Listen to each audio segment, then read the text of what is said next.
यत्संकल्पात् समस्तं भुवनमिदं असंकीर्णमास्ते यश्च जगदिदं चरकर्ति बर्भर्ति जरहर्ति तादृशः भगवान् स्वामिनारायणः तथा शिष्योन्मुखसूत्रनिर्विशेषवात्सल्य सलिलवृतान्तःकरणाः सद्गुरुशिरोमणयः पूज्याः गुरुवर्याः पूज्य कोठारी स्वामिनः ब्रह्मस्वामिनः पूर्णस्वामिनः तथा बालस्वामिनः सर्वे ब्रह्मनिष्ठाः साधवः पार्षदाः हरिभक्ताश्च सस्नेहम जय श्री स्वामिनारायण। आनंद आवे छे ने? भ्रमरने गुंजन विना गमतुं नथी, कोयलने कुंजन विना गमतुं नथी, मयूरने नृत्य विना गमतुं नथी ने आवा संतोने प्रभुनी भक्ति विना कशुं गमतुं नथी।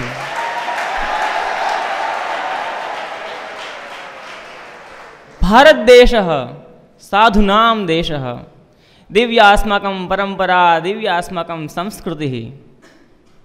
Having seen the Sanskriti of Bharat, the American poet Jamiller said that when in this world, Europe, Greece, Egypt, these all countries were in deep sleeping, at that time Bharat spread his Sanskriti, spread his divine Sanskriti।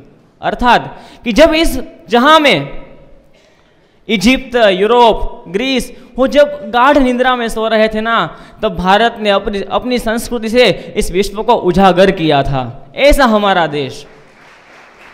अतश्चोक्तम यजुर्वेदे सा प्रथमा दिव्य संस्कृति ही, हमारी है वो प्रथम दिव्य संस्कृति है। हमारा अस्माकं तत्वज्ञानम अति निगूढ़तमं वर्तते। षड्दर्शनानि सांख्यम योगः वेदान्तः पूर्वमीमांसा न्यायः वैशेषिकः, तत्र अंतिमः वेदान्तः। वेदांतो नाम उपनिषद प्रमाणम, यथोक्तम वेदांत संग्रह है। अर्थात उपनिषद भी यह प्रतिपादितः भगवान, अर्थात उपनिषद से जिसका प्रतिपादन किया है ऐसे भगवान, वह भगवान को कैसे प्राप्ति होती है? कथम वयम तम भगवंतम लभामहे। अतः वेदांत शास्त्रम वर्तते। तच्च वेदांतम पंचधा विभक्तम, अद्वैतमतम, द्वैताद्वैतम, विशिष्टाद्वैतम, शुद्धाद्वैतम, अचिन्त्यद्वैताद्वैतम। तेषु षट्सुपि mateषु अस्माकं विशिष्टाद्वैत सिद्धांत एव ज्यायः। अतश्चोक्तम भगवता स्वामिनारायणेन शिक्षापत्र्यां मतम विशिष्टाद्वैतम में, मेरा मत है कौन सा? विशिष्टाद्वैत है, और उसका भगवान ने प्रतिष्ठापित किया। When Ghanshyam Maharaj was child in Ayodhya, he listened that Dharmadev wanted to desire to go Kashi for Shastrarth. At that time Ghanshyam Maharaj said to Dharmadev, "Oh Dada, I have also desired to come with you Kashi." And Dharmadev, Ghanshyam Maharaj both went to Kashi.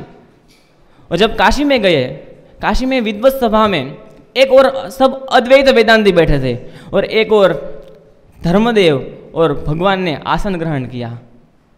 भगवान की तेजस्विता, भगवतः तेजस्वम तेजस्व्यम तथा च तस्य सौशील्यता वात्सल्यता मूर्तिं दृष्ट्वा एव सर्वे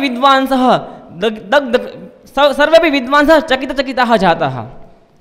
तदानीन्तनेव काले श्री घनश्यामः सिंहगर्जनया उवाच, ऐरे विद्वांसः किं ब्रुवाणः भवन्तः किं कथयन्ति? अयमेव सिद्धान्तः राद्धान्तः यद्, अयमेव सिद्धान्तः यच्च श्रुति स्मृतिभिः प्रतिपादितः यश्च विशिष्टाद्वैत मतेन स्थाप्यते। अर्थात यही सिद्धांत है जो श्रुति और स्मृति द्वारा प्रतिपादित है। कौन सा सिद्धांत? विशिष्टाद्वैत मत। विद्वान बोलते हैं ऐसा नहीं है प्रभु घनश्याम, एकं प्रश्नं पृच्छामि, अस्ति संशयः चेत् पृच्छताम्। तदा विद्वान उवाच, ब्रह्म सत्यं जगन्मिथ्या, अर्धश्लोकेन वक्ष्यामि यदुक्तं ग्रंथकोटिभिः ब्रह्म सत्यं जगन्मिथ्या जीवो ब्रह्मेव केवलम्। अर्थात मैं एक आधे श्लोक से बताता हूँ, प्रश्न पूछता हूँ कि ब्रह्म है वो सत्य है, जगत है वो मिथ्या है, और जीव ब्रह्म ही है। ये हमारा प्रश्न है और यही बहुत सारे ग्रंथ में लिखा हुआ है। तो घनश्याम उसका जवाब दीजिए। भगवान ने उत्तर नहीं किया, लेकिन हंसी की और बोले कि आपका प्रश्न है ना, उसमें मेरा प्रश्न है। कीदृशम तद ब्रह्म, वो ब्रह्म कैसे है? साकारम व निराकारम व सक्रियम व निष्क्रियम व, कैसे ब्रह्म है वो? तब वेदांतियों ने बहुत तरीके से उसने निराकार का प्रतिपादन किया। ये तो मैं आपको थोड़ा सा थाली पुला का न्याय न, अर्थात जैसे चावल पका रहे हो और उसमें से एक चावल को देखते हम निर्णय करते हैं कि अब चावल पक चुके हैं, ऐसे बता रहा हूँ। ऐसे बहुत तरीके से उसने प्रतिपादन किया कि भगवान निराकार है। और तब भगवान ने हास्य की, ओ विद्वान, अरे विद्वान, अहम तो हसामी भवद्वार्तां श्रुत्वा कथम भवद्वार्तया अनुभाति हम यद एष वंध्यासुतो यादि ख पुष्पकृत शेखर कूर्म क्षीरचयस्नातः शशसिंह धनुर्धरः।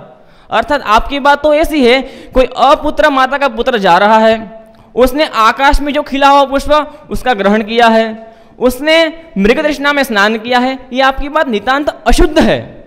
घनश्याम बोले तो बोले कि आपने जो बोला यद तदरेश्यम अग्राह्यम अश्रोत्रम अवर्णम अचक्षु अश्रोत्रम अपाणिपादम अथवा अपाणिपादो जवनो गृहीता अथवा अस्थूलम अनणु अरस्वम अथवा निरवध्यम शांतम निष्क्रियम निरंजनम इत्यादि भी बहुब्रीहि श्रुतिभिः भवद्भिः प्रतिपादितम यद वेदांत शास्त्रेण भगवन् निराकारः तब नितांत अस्ति अशुद्धम। ते तो भगवतः गुणाः वर्तन्ते, ते तो भगवानना गुणो छे।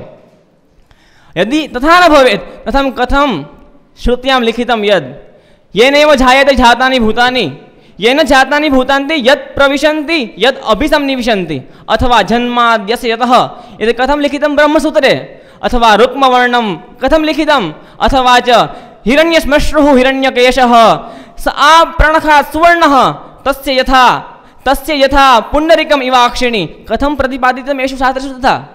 भवन्तः यत् कथयन्ति भगवतः प्रतिपादनम भगवान निराकार है, भगवान निराकार नहीं है, ये सब श्रुति में तो भगवान का साकार का प्रतिपादन किया है, तो आप ऐसे कैसे कह सकते हो कि भगवान निराकार है।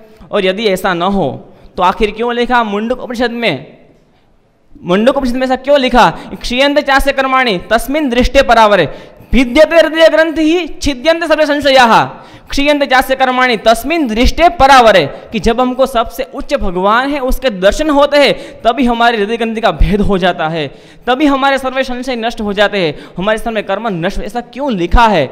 और आखिर ये सब बात सुनकर और बाद में भगवान ने ऐसा बोला कि वही भगवान है वो भक्ति से प्राप्त है। अतएव लिखितम् अस्ति यमेव नायम आत्मा प्रवचनेन लभ्यो न मेधया न बहुना श्रुतेन यमेव एष वृणुते तनुः स्वाम तेन लभ्यस्तस्यैव एष वृणुते।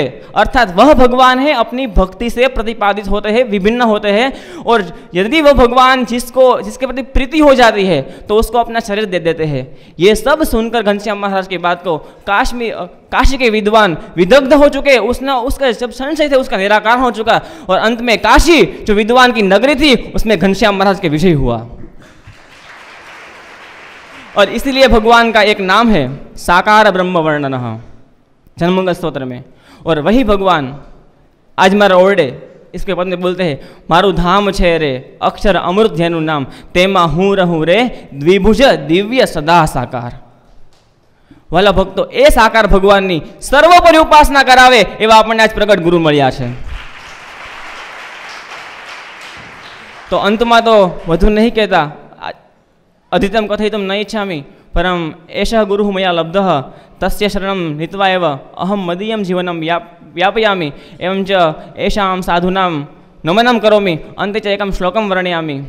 विद्याविलासमनसो तितशीलशिक्षाः सत्यव्रतारहितमानमलापहाराः संसारदुःखदलनेन विभूषिता ये धन्या नरा विहित कर्म परोपकाराः धन्या नरा विहित कर्म परोपकाराः।